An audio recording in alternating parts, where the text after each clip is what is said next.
Thank you for browsing page 121. Today we're going to take a look at a nice little book from Independence Games, Diverse Roles. This is for Clement Sector 3rd edition. I want to thank the folks at Independence Games for sending this book my way. I liked it a lot, front and back. Diverse Roles is just that. It gives you a lot of different player character options for your 2x6 role-playing game. And this is very adaptable to a lot of 2x6 role-playing games. So we're going to go through this and take a look at some of the new careers you can have and ways you can kind of craft a character exactly the way you want it rather than just randomly. Also today, real quick, I want to remind, please subscribe. I want to keep the channel growing. Also, please take a look at Patreon and see if there's anything you can do to help out there. Existing subscribers and patrons, thank you very much. I could not keep it going without you. Also, a quick shout about Jump Point. Jump Point 2 is going to happen August 20th, which is just a couple of weeks after this video will air. I'm going to have the information in a link below. We're going to be offering first edition AD&D and Mongoose Traveler 2nd edition in an excellent comic store, Amazing Fantasy in Frankfort, Illinois. All the information's in the link below. I have not got any feedback if anybody's going to be attending. As far as I know right now, it's just going to be me and my gaming group sitting there playing in this wonderful, great open space that they've provided for us.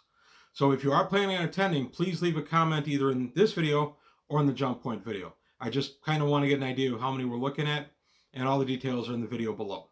Back to the important stuff today from Independence Games for Clement Sector 3rd edition, Diverse Roles, today on page 121. Diverse Roles, Clement Sector 3rd edition. What the heck does that mean? It means exactly what it says. A bunch of diverse roles for your players or NPCs. I like this book a lot. I am in the process of starting up a campaign in another 2d6 game system, and I was going to have my players be captain and crew of a naval vessel. This book will help me a lot in regards to that. I've done those campaigns before, and you have to just kind of create the characters rather than roll them. But I got a few tips out of this book on how to do that. Author John Watts. As always, John, another fine job. The Engineer Career was by Michael Johnson. Lots of artists in this book. Bradley Warnes, Jennifer Leonard, and Luca Oliastri, and L.R. Stone. Nice job, everyone. And editor Curtis Rickman, well done. Cover layout, don't want to leave you out, Stephanie MacLean. And then the various playtesters. I like this book a bunch. I want to thank the folks at Independence Games for sending it my way. I've really enjoyed this. Here we have just a really nice picture, the fine table of contents that you always get. This table of contents is unusually short because it's just able to plug in the one thing you need for each section. The career catalog. There are several careers created for the Clement Sector role-playing game. However, they may be used for any 2x6 science fiction game, such as any using the Cepheus engine rules created by Samardan Press. And the careers use the same process as outlined in the Clement Sector Big Beautiful book. And some careers feature results which are unique to those careers. The results are defined below. And these are kind of nice. These are little different special features, if you will, for if you get a pension, for instance, or a holy book, a gambler kit. You can get all kinds of stuff that's not standard in 2x6 role-playing games. They're called out very nicely here. Some more nice artwork. I really like this one. I thought right away, well, this could almost be in any kind of fantasy game, too. The way the picture looks. The pack and the belt would be a little out of place in the boots. But anyway, here you have the Adventurer. And with the Adventurer, you have options for Hunter, Pioneer, or Relic Raider. So if you ever want to create someone who is just plain a Relic Raider, there you go. Somebody who's hunting for things that belong maybe to ancient alien races or just ancient religions. I'm not going to go through each and every adventure because each has its own section with all of its events tables and mishap tables. This video would be way too long if I went through each and every one of these. I just want to give an overview. So here we have the arts, artist, collector, or critic. And again, their own section. This was really nice. There's a lot of stuff in here I wouldn't have thought of to make into player character races. For a belter, I said races, didn't I? Player character careers. Belter, you have a miner, prospector, or a worker. Belters exist in a lot of 2-6 role-playing games, and they're brought up beautifully here. Bounty Hunter. Yes, bounty hunters appear in a lot of things. They're also prominent in Firefly, the old TV series. They pop up now and again. Two notable things, the Firefly movie and one episode of the series, have notable bounty hunters. Clergy, evangelist, minister, monk. And again, corporate shipper, crew, engineer, gunnery. Okay, I like that. You work for the corporation. By the way, I do want to give a shout out here. First time I think I've ever seen a Catholic priest depicted in what I think is a Catholic priest depicted in a role-playing game. So shout out. Craft person, you have an architect, a trade person, or a laborer. So if you need an NPC, I can't imagine one of my players sitting down saying, yes, I want to be a laborer. But maybe if it's an NPC dock worker type thug or something like that, very easily crafted here. Also, there might be a player that wants to play one. A fringe marketer. You're in the black market, you are a fence, or you're a pawnbroker.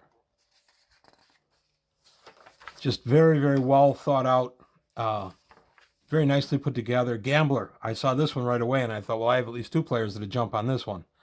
Gambler, casino, sports bettor, or a trek. So racing events of some kind. So again, you've got the nice gambler thing here. Instructor, professor, teacher, or tutor. Investigator, forensics, inspector, or private investigator. I could absolutely see a space private eye. I could see one of my players playing that. I could see playing that. That would be pretty neat. Kind of a Miller character from The Expanse. And of course, Marine. You are assault troop, ship's troop, or special operations. I thought, when I first saw this, no offense to the artist or anything, first saw this guy especially, I thought it was Teenage Mutant Ninja Turtles. Sorry, it was just a thing that popped into my head. I like the picture a lot. I like the depiction of the Marines. Organized crime, a hitman, an enforcer, or an operator. Just some really cool ideas in here. Some stuff I would not have come up with on my own. I'm delighted John Watts did. For police, you have a beat cop, a patrol, or a strike force. Politician, you have a candidate, manager, or operative. All kinds of stuff in here. Port authority, this would really apply to a 2d6 role-playing game, especially if you're primarily on a free trader type ship. You could be control for system traffic control, inspection, or stevedore. Having a background as an inspector or a controller who then becomes an independent and is working on his own ship with his own crew and things like that could really be interesting. Lots of ways for control, for somebody to know how they're being yanked around a little bit by air traffic control, or for an inspection, how to smuggle things in or how to catch smuggling.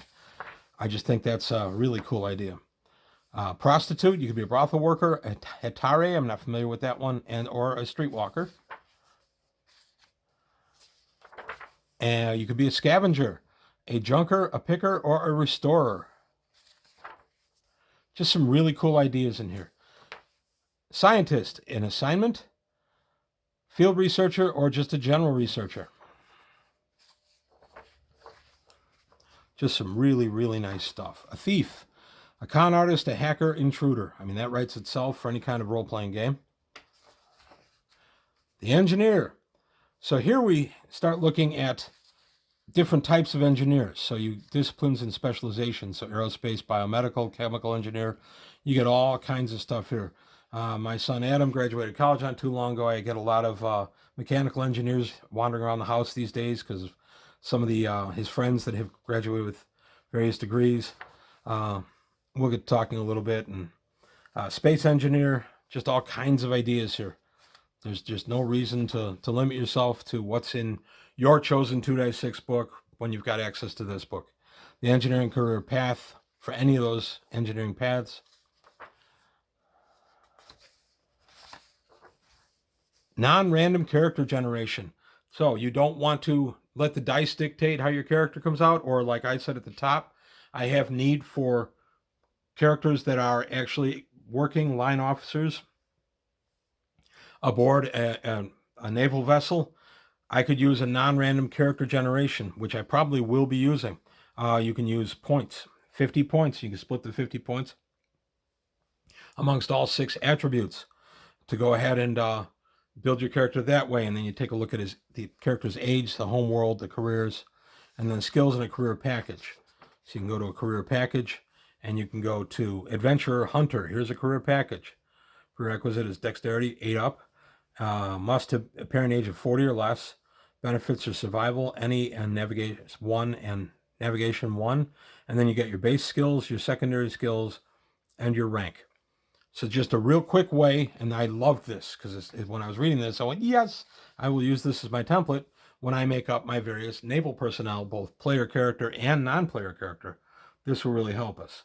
And no, that is not the game I'm going to be running at Jump Point. This is going to be a game I'm running at my own table. Jump Point's going to have its own characters and its own idea. So just really cool idea. I love character packages like this in a game like this.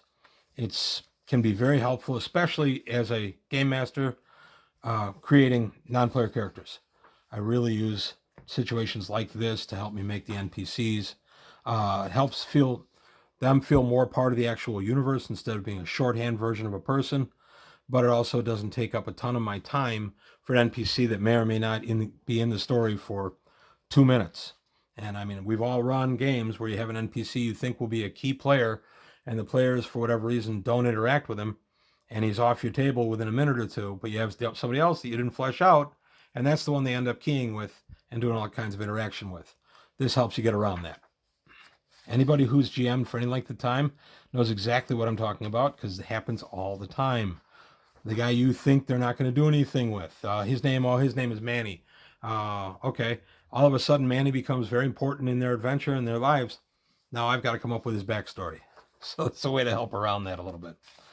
Generally, I'll deal with that by doing it between games, but if I can do something on the fly, I will. And again, a book like this to hand is very helpful. If we're taking a momentary break, I can just sit with this book and jot down some notes. Really enjoy it. I love character packages. This was something that, among other games, Champions introduced, and I really enjoyed. So we keep going through System Defense Gunner, System Defense Enlisted Flight Officer. I love all the attention to detail on these. I love the idea of being part of a system defense force. And then we get to the end of it, and we have the diverse roles, all the legalese at the back of the book, and then we're out. And there is the back of the book itself. Who will you choose to be? Very nice book. This available through Independence Games as a PDF. It's also available on Drive-Thru-RPG as a PDF or a print on demand. I'll put links to both below. I recommend this completely, whatever 2x6 game you're playing. I'm really excited about it. I'm already starting to work with it to work up my next campaign. My next campaign, by the way, probably will not be kicking off until sometime in September.